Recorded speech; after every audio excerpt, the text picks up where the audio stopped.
What is going on, guys? Welcome back to the channel. Critical Overlord here. We're going to be talking about Scream 7 in this video here today, and I want to apologize in advance that this video is longer than usual when it comes to my Scream videos because I had already recorded something, but now I'm going to be blending the two together. So we're going to be talking about rumored plot details and a lot of stuff like that down the back end of this video. Up front, though, let's talk about this news that just broke from Deadline that has everybody up in arms and everybody's running around. They're all ready to throw their desktops out the window, this, that, and the third. They're ready to off themselves. Yeah. So Deadline is reporting Scream franchise final girl Sidney Prescott has a husband, and it's not Detective Mark Kincaid, Patrick Dempsey of Scream 3, as has been speculated online. It wasn't just speculated. It was reported by the trades. It was reported by Patrick himself that he had been approached. There had been talks. It was an ongoing thing. I've even talked about some of the rumored holdups. He wanted more pay. He wanted a bigger role. So if some of that had to do with why he ultimately didn't sign on to play Sidney's husband, then so be it. But that does not mean, I will say this, that does not mean that Mark Kincaid won't appear in this film. It just means Mark Kincaid is not going to be her husband. It says here, set to play her spouse, Mark Evans, in Scream 7 is none other than Joel McHale. Now, I have no issue with Joel McHale as an actor. I think he's quite good. I've seen him in Becky. I've seen him some other things throughout my years on this earth. I think he was in a lot of movies when I was a kid. Just like a voice actor, I think, though, in the roles I'm thinking of. Because when I saw him in Becky, his voice sounded familiar, and I think he was in some kid movies back in the day. But check out Becky if you haven't seen that. He's good in that movie. But it says he's currently in production on the film in Atlanta. McHale joins the cast, also featuring Courteney Cox and Mason Gooding, who respectively play legacy characters Gail Weathers and Chad Meeks Martin. Chad is not a legacy character, but whatever. It says as well as newcomers Isabel May, Celeste O'Connor, Asa Gurman, McKenna Grace, Sam Reckner, and Anna Camp. While May is playing the daughter of Prescott, last seen in 2022 Scream reboot. Further character details for new additions are under wraps, as is the plot of the latest installment in the meta horror franchise from Spyglass and Paramount Pictures. So obviously he's going to be playing Taylor's father, Sidney's husband, and people just are not happy with this already. I get where you're coming from, but I will stress this again. There were times in a few of my videos I pointed this out, and a lot of you were pointing it out in the comment section below too. This has been pointed out for some time since the name Mark got mentioned in Scream 5. Dewey never stated Mark Kincaid. Now, they didn't even have to state Mark Kincaid. They could have given you extensive dialogue related to Mark, like some more descriptive dialogues about who Mark is. If Dewey had said, hey, how's Mark? You know, I haven't seen him since he got hit upside the head with that chair from your brother 20 years ago. If they would have said something like that, then yeah, that's Mark Kincaid. But we didn't get that. We just got, how's Mark? And it seems like, I think I'll keep him. And then Radio Silence and a few others involved with the film, I think, confirmed via interviews, which again, all off screen. They confirmed that that's supposed to be Mark Kincaid. So if you're a fan and you're keeping up with all these little things, of course it's going to bother you to no end. Because this, yes, was supposed to be Mark Kincaid. You're not wrong. This was supposed to be Mark Kincaid. But as people who have to stay grounded in reality, there is so much that can go left in Hollywood, as we're seeing play out today. They did not go with Mark Kincaid. I wholeheartedly believe that in that screenplay, though, we know they were supposed to do Mark Kincaid because Patrick Dempsey already made it clear he had been approached. They were in talks. They clearly wrote Mark in mind for it to be Mark Kincaid, for it to be Patrick Dempsey. Otherwise, why were you pursuing him? Were you going to bring him in to play a different Mark and then ignore that he was in Scream 3? Obviously not. Why Patrick didn't sign? I don't know. I just know that I was hearing he wanted more money. He didn't like his role. He didn't like the way Mark was written, and he passed on it, I guess. That does not mean that he's not going to be in the film. I will state that as well. He could still be in the film playing the same cop role he did in Scream 3. Why he's present in this town and now involved with another Ghostface spree, I don't know. They'd have to explain that themselves. But Patrick could still have a very small role as Mark Kincaid in the film. Granted, it would be you could lean into some comedy with this even too. If Patrick is still in the movie playing Mark Kincaid and he's not Sidney's husband, I would hope you use this to your benefit to have some sort of comedic dialogue between the two characters at some point in the film. Not something that's too on the nose, but something that, again, tips off those of us who know that you were trying to get Patrick back to be her husband and it just did not work out. Patrick is in very high demand right now. He's a very sought-after talent. He has all the reason in the world to bargain, if you will. And going off the fact that he's supposed to be in Thanksgiving 2, maybe he didn't want to shoot 2 movies back-to-back. And he just told them to kick rocks. I'm not going to do both projects for you like this. If you want me in your film, give me a smaller role. That's why I stress he could still be back as Mark Kincaid. He just won't be Sidney's husband. So maybe they've taken all the dialogue bits that had anything to do with Kincaid And they're going to be reworking that to not include Kincaid because now his name is Mark Evans. Whatever. I mean, 9 times out of 10, this also will give me the thought that it's highly possible now that you could start suspecting Sidney's husband is the killer, because now I have no attachment to this person at all whatsoever. We have never met Mark Evans before. Who the hell is Mark Evans? We're going to find out. I'm sure Joel will do a phenomenal job as the character, but again, I will stress that you need to give us a reason to invest in a character that now we've never met before. We knew who Mark Kincaid was, but now you're going to have to go even harder to get me to invest in this marriage, because now she's married to a complete stranger of a man that I don't know anything about, which probably is for the better. So hopefully you can at least establish a relatable dynamic that I can sink my teeth into between husband and wife.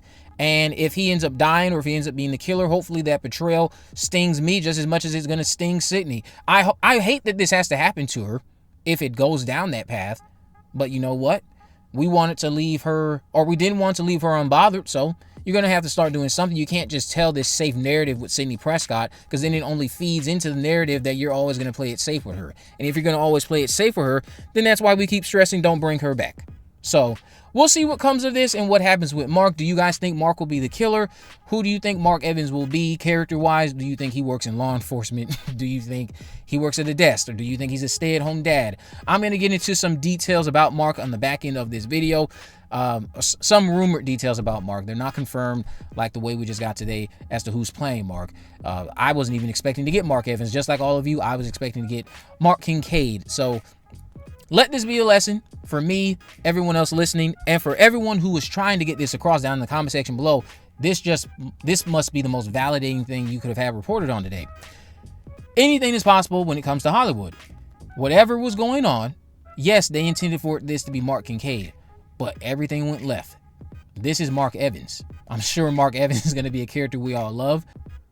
Here's another harsh reality that many people probably don't want a reminder of, but Kevin Williamson isn't the biggest fan of Scream 3. He's on record acknowledging this. He had a conversation with Bloody Disgusting a couple years ago on a podcast episode where he was talking about how it took him a decade to watch Scream 3, and it seemed like he only watched it to prepare for writing Scream 4, which seems like a better version of Scream 3 in his eyes, and in my eyes, it is a better version of Scream 3.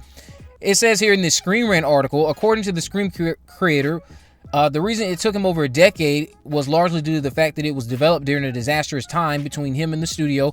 Naturally, this somewhat colored his first time watching Scream 3, which Williamson felt he had to do before penning Scream 4. Overall, he was mixed on Scream 3, stating, "From a writing standpoint, I could tell it was from a different hand, and that he didn't find it scary, and thought it was a little more kitschy and campy. That's not to say he couldn't enjoy the divisive sequel, stating he enjoyed Parker Posey's character and that it had some great moments to it." Now, with that in mind, it's possible that he wasn't a fan of the character of Mark Kincaid. And you know, with their backs being in a corner, they're backed into a corner. It could have been a situation where, hey, if you go down the Mark Kincaid route, then I don't want to direct your movie. And then, of course, them being in the position they're in, they had to go down the rabbit hole of saying, oh, well, let's not do Mark Kincaid because Kevin doesn't like that and we don't have time to find another new director. I'm just throwing it out there. That's always a possibility. He's on record stating he does not necessarily have the biggest fanfare for Scream 3.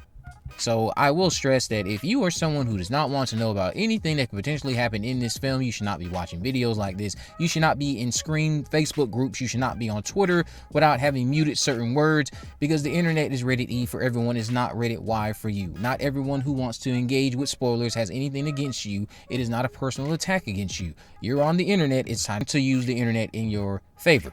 We're going to dive into this now and talk about these rumored details for Scream 7 that have started to surface online from Reddit, and I will go into some things I have heard that make me a little bit more confident in them because of the fact that this is now surfaced online, and I will talk about something related to a character that has not yet been revealed by any of the reputable insiders like Daniel RPK, others, etc.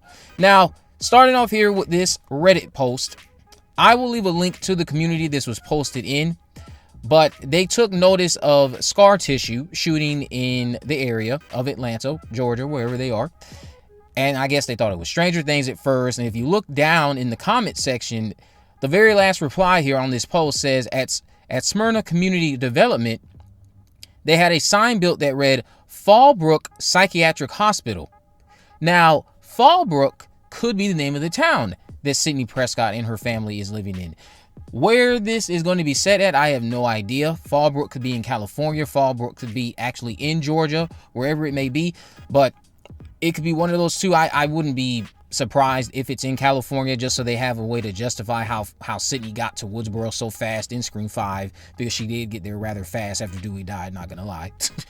So, but let's talk about the psychiatric hospital part. Why would we have a psychiatric hospital? We've never seen that before in a Scream film. Are we gonna get Jill Roberts back? Are we gonna get Stu Macher? I'm just joking. But I know that's what some people would immediately start jumping at, but I don't want to see that. I'm just joking. What I think you will be getting, based off what I've heard, if you have watched a show like Pretty Little Liars and you're familiar with what happened to Mona after season 2, you're familiar with characters like Charlotte, De Laurentiis, etc. Big Rhonda, I think, is another person from Radley Sanitarium. That's kind of what you can expect when it comes to where that psychiatric hospital narrative will go in Scream 7.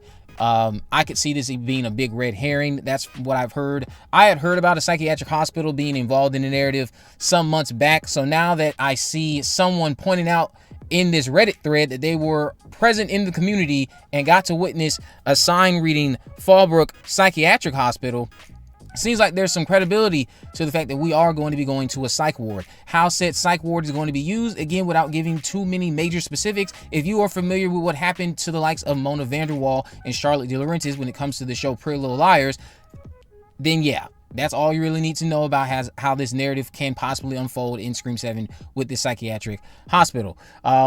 No doubt in my mind, we're not going to get anything related to Jill Roberts or even Stu Macher. My best bet, I would like to see this psychiatric hospital somehow worked into a narrative that hypes up a potential teasing of Stu being the one behind the mask. But then, of course, ultimately, it's revealed it's not Stu Macher. And you'd have to do it in a way that takes the movie seriously still. Don't take us down this Scooby-Doo rabbit hole with it, because it could immediately become comical if you connect this to Stu early on with a psychiatric hospital escape. So you'd have to be careful how you execute that, but I wouldn't mind seeing Stu's name mentioned as a possibility if they can somehow make it make sense. But at the end of the day, the character, like I've stated in countless videos, keep him dead. He's maggot food, along with Dewey, along with several others that people would love to see back. They're maggot food. We got to accept that. Now, let's talk about this other bit that I've heard when it comes to things Scream 7 wise. Again, I heard this stuff a few months back. It was a character that has not yet been discussed by anyone online yet, so I will say this is not confirmed, but I trust that it will be confirmed sooner rather than later.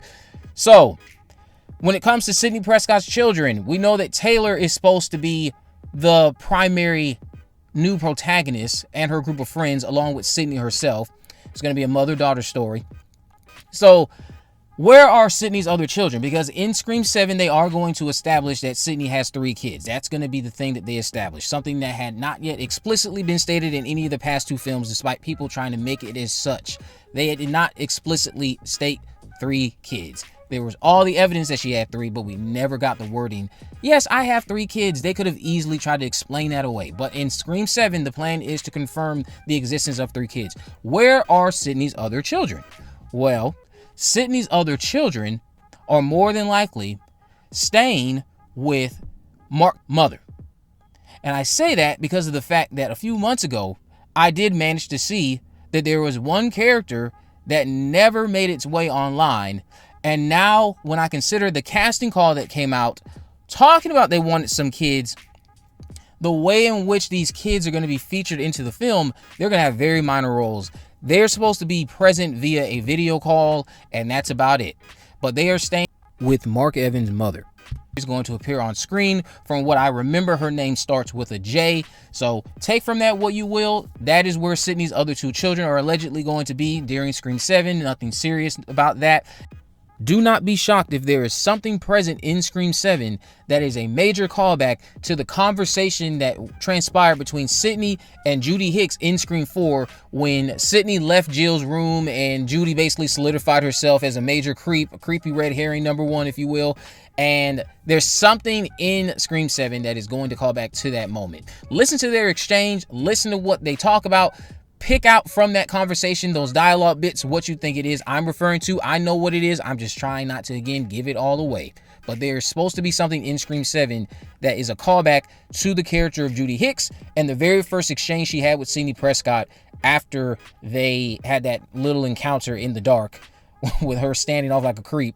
And they started rambling on about how they went to school together. And of course, Sidney ultimately says she doesn't remember that, but it was nice to see Judy. Listen to that conversation. Start making your guesses as to what that callback could be, because I'm being told it's going to be playing out in Scream 7 in a massive way that a lot of fans will recognize. But again, I'm trying not to get into too many specifics because there's so many people online right now who think that if you talk about spoilers or anything related to Scream 7 in a way that which you want to, they think that you have something against them and that you're personally trying to ruin it for them. No, bro. It's time to, again, make the internet work in your favor. Not everyone wants to not hear about spoilers. Some people do enjoy spoilers. If you don't enjoy them, kick rocks, do something about that. Let us live in peace with our spoilers. So, let me know what you guys think about this down in the comment section below. If you haven't already, of course, make sure you subscribe, turn on post notifications, you never miss a video. In the description, I have links to my social media accounts. I'm on Facebook, Twitter, and Instagram. You can message me there, of course. Let me know any movies, news, or reviews you'd like me to cover in the future. And with all that in mind, guys, I will see you in the next video.